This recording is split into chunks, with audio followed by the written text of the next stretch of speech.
ஜல்லிக்கட்டுக்கு அனுமதி கிடைக்கும் வரை தேர்தலை புறக்கணிக்கப் போவதாக அலங்காநல்லூர் கிராம மக்கள் அறிவித்துள்ளனர்.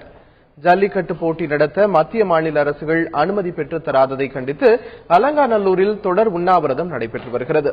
போராட்டத்தின் 3வது நாளாக இன்று ஜல்லிக்கட்டுக்கு அனுமதி கிடைக்கும் வரை அனைத்து தேர்தலையும் புறக்கணிப்பது என்று கிராம மக்கள் சார்பில் தீர்மானம் நிறைவேற்றப்பட்டுள்ளது.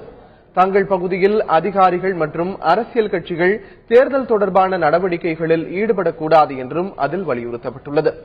மேலும் வரும் 16ஆம் தேதி மாவட்ட ஆட்சித்தலைவரிடம் வாக்காளர் அடையாள அட்டையை ஒப்படைக்க முடிவு செய்துள்ளதாக ஜல்லிக்கட்டு விழாக்குழு கௌரவ தலைவர் பாலாஜி செய்தியாளர்களிடம் தெரிவித்தார். உலக புகழ்பெற்ற அலங்காநல்லூர் ஜல்லிக்கட்டு சம்பந்தமாக கிராம பொதுமக்கள் அனைவரும் கூடி ஒரு ஆலோசனை கூட்டம் நடைபெற்றது. இந்த கூட்டத்தில் ஜல்லிக்கட்டு இந்த ஆண்டு நடைபெறாவிட்டால் தேர்தலை, இந்த சட்டமன்ற தேர்தலாக இருக்கட்டும், பாராளுமன்ற தேர்தலாக இருக்கட்டும், எந்த உள்ளாட்சி தேர்தலாக இருக்கட்டும், இந்த பகுதியில் உள்ள அலங்காநல்லூர் பேரூராட்சி கட்டுப்பட்டுள்ள அனைத்து கிராமங்களுக்கும் இந்த தீர்மானத்தை தெரிவித்து இந்த தேர்தலை புறக்கணிப்பது என ஏகமனதாக தீர்மானிக்கப்பட்டுள்ளது. மாவட்ட ஆட்சியரிடம் கிராம பொதுமக்கள் அனைவரும் சென்று தங்களுடைய வாக்காளர் அடையாள அட்டை